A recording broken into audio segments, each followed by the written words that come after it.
حسین ہے، میرا بادشاہ حسین ہے، میرا حسین ہے، میرا بادشاہ حسین۔ اللہ تعالیٰ نے قرآن مجید کے اندر ارشاد فرمایا وَمَا أَرْسَلْنَاكَ إِلَّا رَحْمَةً لِلْعَالَمِينَ، یعنی اور ہم نے تمہیں نہ بھیجا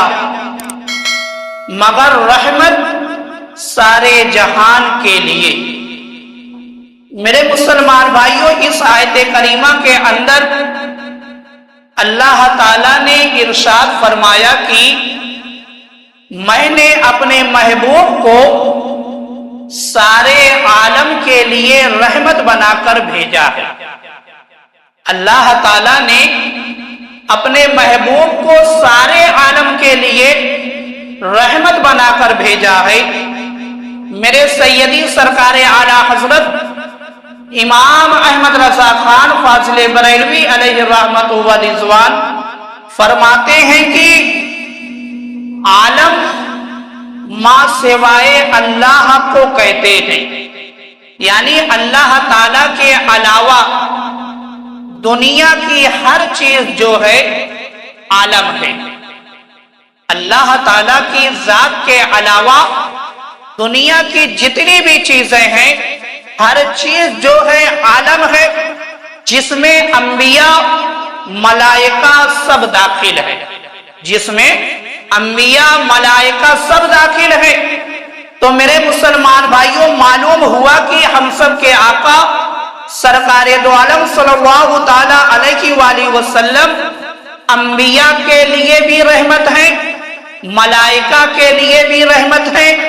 فرشتوں کے لیے بھی رحمت ہے، انسانوں جن کے لیے بھی رحمت ہے، چرندوں پرند کے لیے بھی رحمت ہے، دنیا کی ہر چیز کے لیے جو ہے میرے آقا رحمت بن کر تشریف لائے۔ یہ میرے آقا کی خصوصیت ہے کہ اللہ تعالیٰ نے اپنے محبوب کو اس چیز سے نوازا کہ اپنے محبوب کو اللہ تعالیٰ نے سراپا رحمت بنا کر ہم اور آپ کے لیے روئے زمین پر بھیج دیا۔ اب دیکھو میرے مسلمان بھائیوں، یہ آیت کریمہ وَمَا أَرْسَلْنَاكَ إِلَّا رَحْمَةً لِلْعَالَمِينَ، اس کا شان نزول جو بیان کیا گیا ہے وہ یہ بیان کیا گیا کہ کفار مکہ حضور اقدس صلی اللہ تعالی علیہ وآلہ وسلم کی بعثت یعنی اعلان نبوت وہ جو ہے اپنے لیے زحمت مصیبت سمجھتے تھے۔ جب میرے آقا نے اپنی نبوت کا اعلان کیا تو جو کفار مکہ تھے وہ جو ہے میرے آقا کی اعلان نبوت کو مصیبت سمجھتے تھے، زحمت سمجھتے تھے، اور کہتے تھے کہ اس شخص نے ہم میں پھوٹ ڈال دی ہے۔ یہ میرے آقا پر الزام لگاتے تھے وہ کفار مکہ کہ محمد الرسول اللہ صلی اللہ تعالی علیہ وآلہ وسلم نے اپنی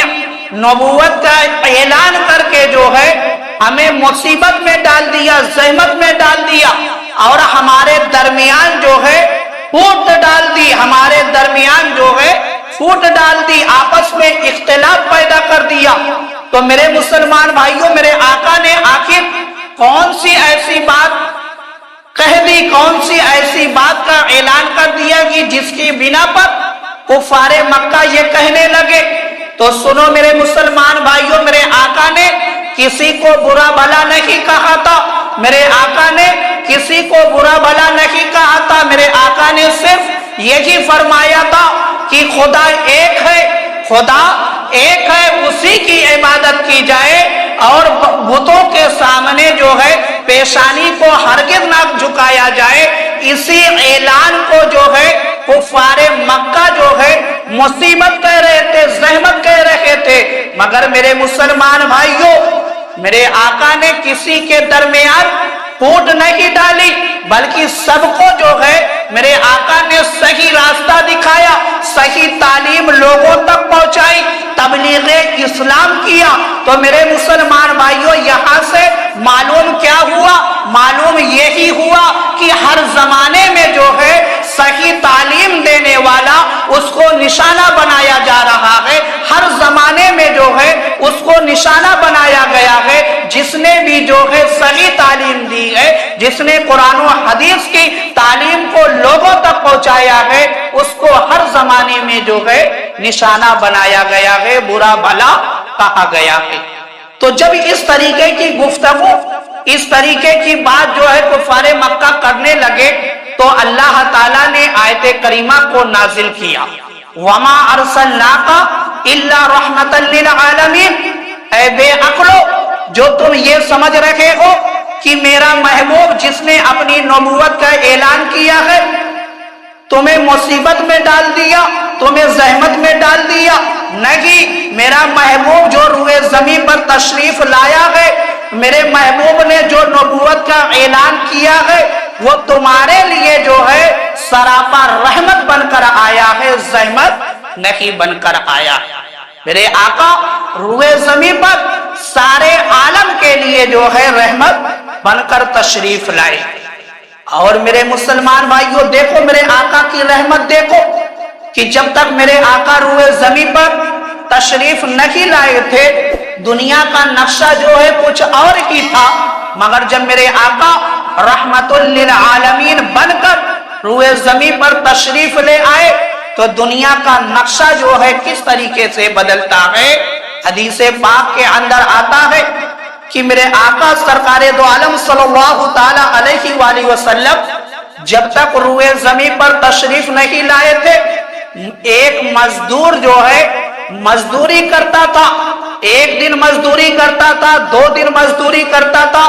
10 دن مزدوری کرتا تھا، 30 دن مزدوری کرتا تھا، پورا سال جو ہے مزدوری کرتے ہوئے گزر جاتا تھا، مگر اس کو جو ہے مزدوری کے نام پر 1 روپیہ نہیں ملتا تھا، اس کو مزدوری کے نام پر 1 روپیہ نہیں ملتا تھا۔ اور نہ کوئی ایسا قانون تھا کہ جس قانون کی بدولت جو ہے اسے مزدوری مل جائے، نہ کوئی ایسا نیم تھا کہ اتنے دن بعد جو ہے مزدور کو مزدوری دی جائے، کوئی ایسا قانون روئے زمین پر نہیں تھا، کوئی ایسا جو ہے آئیڈیل، کوئی ایسا رول ماڈل جو ہے روئے زمین پر موجود ہی نہیں تھا کہ اتنے دن بعد جو ہے اتنی مزدوری دی جائے۔ جب تک میرے آقا تشریف نہیں لائے تھے اس طریقے کا معاشرہ بنا ہوا تھا، غریبوں کو ستا کر پریشان کر کے ان سے مزدوری تو کروا لی جاتی تھی مگر انہیں مزدوری نہیں دی جاتی تھی۔ جب میرے آقا سرکار دو عالم صلی اللہ تعالی علیہ وآلہ وسلم نے اپنی نبوت کا اعلان کیا تو میرے آقا نے کس طریقے سے جو ہے اپنی رحمت کو جو ہے مزدوروں پر ڈالا، کس طریقے سے قانون پاس کیا۔ میرے آقا نے فرمایا، حدیث پاک کے اندر آتا ہے کہ میرے آقا نے فرمایا کہ مزدور کا پسینہ خشک ہونے سے پہلے جو ہے اس کی مزدوری ادا کر دی جائے، یعنی مزدور جو ہے اس کا پسینہ سوکھنے سے پہلے اس کی مزدوری دے دی جائے، یہ قانون میرے آقا نے بنا دیا۔ میرے آقا کے تشریف لانے سے پہلے ایسا کوئی قانون روئے زمین پر نہیں تھا، مزدور پورا سال جو ہے کام کرتا تھا مگر اسے مزدوری کے نام پر 1 روپیہ نہیں ملتا تھا، مگر میرے آقا نے قانون یہ پاس کر دیا، بنا دیا، اپنے غلاموں کو حکم دے دیا، اپنے جانثاروں کو یہ حکم دے دیا کہ مزدور کی مزدوری جو ہے اتنی جلدی دے دی جائے، اتنی جلدی دے دی جائے کہ اس کا پسینہ جو ہے خشک نہ ہونے پائے۔ میرے مسلمان بھائیوں، اب اس حدیث پاک سے ہم اور آپ سبق حاصل کریں۔ بہت سے لوگ آج بھی ایسا کرتے ہیں کہ مزدور سے مزدوری کروا لیتے ہیں، کام لے لیتے ہیں مگر اس کو مزدوری نہیں دیتے، ٹال مٹول کرتے ہیں، کل آنا، پرسوں آنا، آج آنا، فلاں وقت آنا۔ ایسا ہرگز نہ کیا جائے، کیونکہ ہم اس نبی کا کلمہ پڑھنے والے ہیں جس نے یہ قانون بنایا ہے کہ مزدور کا پسینہ خشک ہونے سے پہلے اس کو مزدوری دے دی جائے۔ اور دیکھو میرے مسلمان بھائیوں، میرے آقا سرکار دو عالم صلی اللہ تعالی علیہ وآلہ وسلم کے آنے سے پہلے دنیا کے اندر عورت کی عزت کا کوئی قانون نہیں تھا، عورت کی عزت کا کوئی قانون نہیں تھا۔ جب عورت کے مخصوص ایام آتے تو عورتوں کو جنگلوں میں لے جا کر باندھ دیا جاتا تھا۔ میرے آقا جب تک روئے زمین پر تشریف نہیں لائے تھے اس طریقے کا ظلم جو ہے عورتوں پر ہو رہا تھا۔ ہاتھ باندھ دیے جاتے، پیروں کو باندھ دیا جاتا تھا، جنگلوں میں چھوڑ دیا جاتا تھا۔ اگر عورت ماں ہوتی تب بھی اس کی کوئی قدر نہیں ہوتی، اگر عورت جو ہے بیٹی ہوتی، بہو ہوتی، تب بھی اس کی کوئی قدر نہیں، اس کو کوئی عزت نہیں دیتا۔ لیکن جب میرے آقا سرکار دو عالم صلی اللہ تعالی علیہ وآلہ وسلم روئے زمین پر تشریف لائے، اسلام کے آنے کے بعد میرے آقا نے جب اپنی نبوت کا اعلان کیا تو میرے آقا نے جو ہے عورتوں کے سر کو اونچا کر دیا، عورتوں کے مقام کو بلند کر دیا۔ میرے آقا نے 4 حیثیتیں عورتوں کے لیے بیان فرمائیں۔ حدیث پاک کے اندر ہے کہ حضور اقدس صلی اللہ تعالی علیہ وآلہ وسلم نے ارشاد فرمایا، عورت اگر تیری بیٹی ہے، میرے آقا نے فرمایا عورت اگر تیری بیٹی ہے تو تیری عزت ہے، یعنی جو بیٹی ہے وہ والدین کے لیے عزت ہوتی ہے۔ اسی لیے بار بار تاکید کی گئی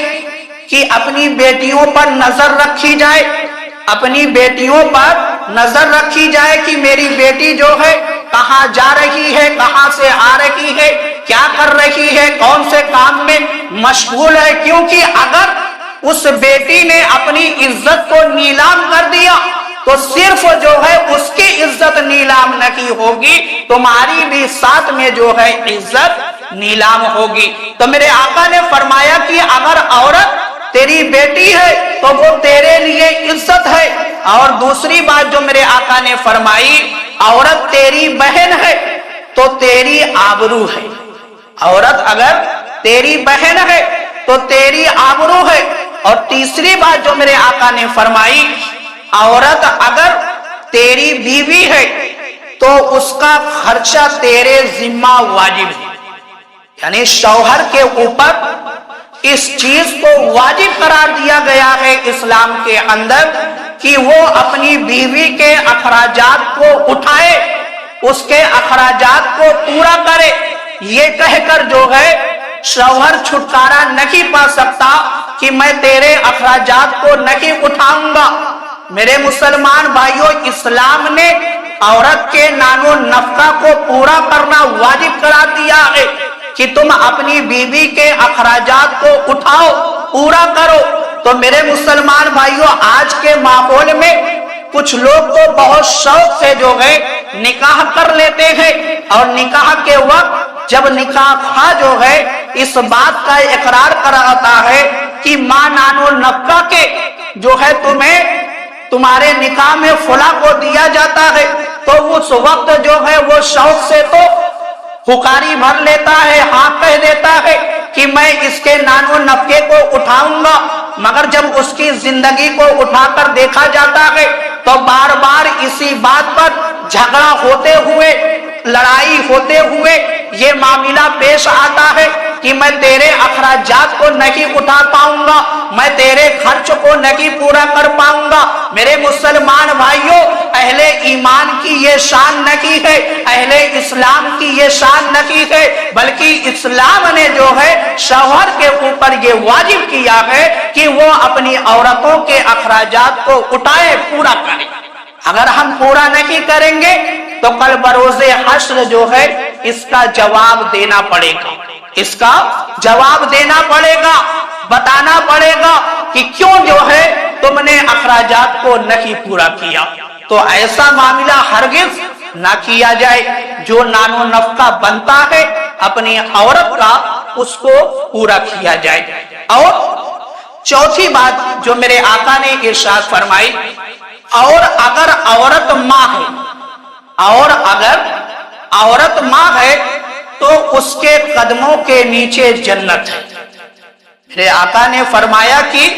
اگر عورت ماں ہے تو اس کے قدموں کے نیچے جنت ہے۔ میرے آقا نے جنت کو اتنا آسان کر دیا، اتنا آسان کر دیا کہ ہمیں ادھر ادھر پھرنے کی ضرورت نہیں ہے۔ ہم اپنے والدین کی خدمت کرتے رہے، اپنے قریب کی مسجد میں جا کر نمازیں ادا کرتے رہے، اپنے ایمان و عقیدے کی حفاظت کرتے رہے، تو ہم جنت کو حاصل کر لیں گے۔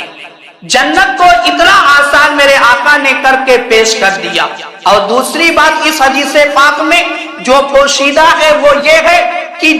زمانے جاہلیت کے اندر ماں باپ کی کوئی قدر نہیں تھی، تو ماں باپ کے مقام کو بتاتے ہوئے میرے آقا نے بتایا کہ اے لوگوں، جنہیں تم اپنے پیر کی جوتیاں سمجھتے ہو، جنہیں تم جو ہے عزت والا نہیں سمجھتے ہو، ان کا مقام یہ ہے کہ ان کے قدموں کے نیچے جنت ہے۔ تم اپنی ماں کی خدمت کرو، تمہیں جنت مل جائے۔ یہ چار حیثیتیں جو ہے میرے آقا نے بتائی کہ یہ چار حیثیتیں ہیں عورت کی۔ اور جب میرے آقا نے یہ قانون بنا دیا، یہ خوشخبری سنا دی، یہ مژدہ سنا دیا، ہم اور آپ کو بتا دیا، اب ہم اور آپ کی یہ ذمہ داری بنتی ہے کہ ہم اور آپ جو ہے اس حدیث پاک پر عمل کریں، اس حدیث پاک پر عمل کریں، کیونکہ میرے آقا سرکار دو عالم صلی اللہ تعالی علیہ وآلہ وسلم کے بارے میں اللہ تعالیٰ نے ارشاد فرمایا وَمَا أَرْسَلْنَاكَ إِلَّا رَحْمَةً لِّلْعَالَمِينَ، یعنی میرے آقا سرکار دو عالم سارے عالم کے لیے جو ہے رحمت بن کر آئے ہیں۔ اب ہم اور آپ کا جو گزارا ہے وہ میرے آقا کے بغیر ہو ہی نہیں سکتا۔ نہ ہم دنیا میں، نہ قبر میں، نہ حشر میں جو ہے کہیں بھی بغیر سرکار دو عالم کے پاس نہیں ہو سکتے۔ اگر میرے آقا دنیا میں ہم پر رحمت نہ کرے، ہم دنیا کے اندر زندگی نہیں گزار سکتے۔ اگر قبر کے اندر میرے آقا ہم پر رحمت نہ کرے، ہم قبر کی منزل کو پاس نہیں کر سکتے۔ اگر حشر کے اندر میرے آقا کی رحمت ہم اور آپ پر نہ ہوئی تو ہم جو ہے حشر کے میدان میں، امتحان میں ہرگز پاس نہیں ہو سکتے۔ میرے آقا کی ذات وہ ذات ہے، اور اللہ تعالیٰ نے آپ کو سارے عالم کے لیے رحمت بنا کر روئے زمین پر بھیجا گئی۔ اس لیے اپنے آقا سے جڑ کر رہیں، اپنے آقا کی تعلیمات پر عمل کرتے ہوئے جو ہے زندگی کو گزارے۔ اور آنے والی جو 12 تاریخ ہے وہ میرے آقا کی یوم ولادت کی تاریخ ہے۔ اسی تاریخ کو میرے آقا جو ہے روئے زمین پر تشریف لائے،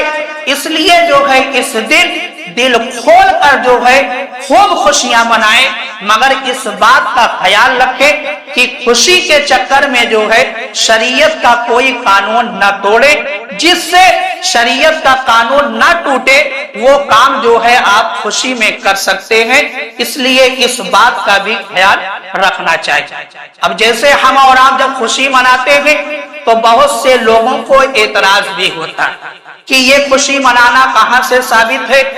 یہ جلوس محمدی نکالنا کہاں سے ثابت ہے، یہ عید میلاد النبی منانا کہاں سے ثابت ہے۔ میرے مسلمان بھائیوں، اس پر جو ہے ایک لمبے زمانے سے ہمارے علماء کرام ان اعتراضات کے جوابات دیتے آ رہے ہیں۔ کتابوں پر کتابیں لکھی جا چکی ہیں، قرآن کی روشنی میں بھی، حدیث پاک کی روشنی میں، اور اسلاف کی سیرت کی روشنی میں کتابوں پر کتابیں لکھی جا چکی ہیں، مگر ان کے دماغ میں، ان کی کھوپڑی میں جو ہے یہ بات نہیں گھس رہی ہے کہ یہ چیز جو ہے قرآن و حدیث سے ثابت ہے۔ کیوں نہیں گھس رہی ہے؟ ایک آخری بات بتاتا ہوں کہ جب انسان کے دماغ میں جو ہے شیطان مسلط ہو جاتا، جب انسان کے دماغ پر شیطان مسلط ہو جاتا ہے تو اس کے سامنے آپ لاکھ جو ہے قرآن کی تلاوت کرتے رہیں، احادیث کی تلاوت کرتے رہیں، وہ اپنی ضد پر ہی اڑا رہے گا۔ معلوم ہے ایک بہت بڑے امام گزرے ہیں جن کا نام ہے حضرت امام فخر الدین رازی علیہ الرحمہ۔ آپ اپنے وقت کے بہت بڑے عالم دین ہیں، محدث ہیں، مفسر ہیں، آپ خود فرماتے ہیں کہ اگر میں اعوذ باللہ پر مسائل لکھنے پر آ جاؤں تو 10,000 سے زیادہ مسائل جو ہے صرف اعوذ باللہ پر لکھ دوں گا۔ آپ یہاں سے اندازہ لگائیں آپ کس علمی لیول پر جو ہے موجود تھے، مگر جب آپ کا آخری وقت آتا ہے تو ابلیس شیطان جو ہے آپ کا ایمان چھیننے کے لیے آ جاتا اور کہتا ہے کہ اے راضی، تم نے پوری زندگی جو ہے مناظرہ کیا، مباحثہ کیا اور لوگوں کو تبلیغ جو ہے لوگوں کے سامنے اسلام کی باتیں پہنچاتے رہے، کیا تم نے کبھی جو ہے اللہ کو بھی پہچانا؟ تو آپ نے کہا کہ بالکل میں اللہ کو پہچانتا ہوں، اللہ ایک ہے، اللہ ایک ہے۔ آپ نے یہ کہا۔ اب جب امام رازی نے اس بات کو پیش کر دیا کہ اللہ ایک ہے، اب ابلیس نے کہا کہ اس پر آپ کے پاس دلیل کیا ہے؟ آپ نے 360 دلیلیں دی،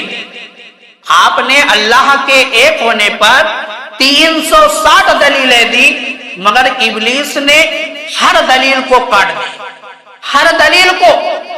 کاٹ دیا اور ہر دلیل پر جو ہے ابلیس جواب دیتا رہا، کاٹتا رہا۔ تو میرے مسلمان بھائیوں، کہنے کا مقصد یہ ہے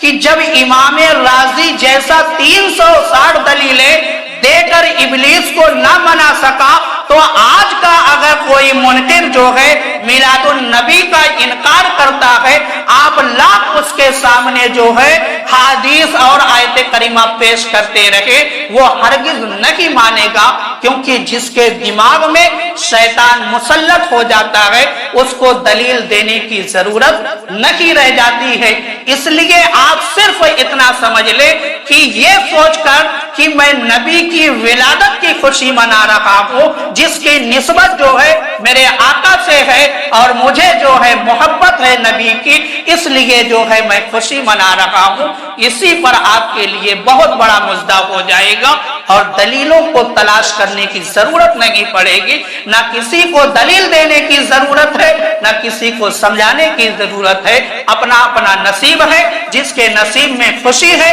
وہ خوشی مناتا ہے، جس کے نصیب میں غم ہے وہ غم مناتا ہے۔ اس لیے آنے والی 12 تاریخ کو ہر سال کی طرح جلوس محمدی کا بھی اہتمام ہوگا اور صبح بہارا کا بھی اہتمام ہوگا۔ آپ لوگ زیادہ سے زیادہ تعداد میں تشریف لائیں۔ اللہ تعالی ہم سب کو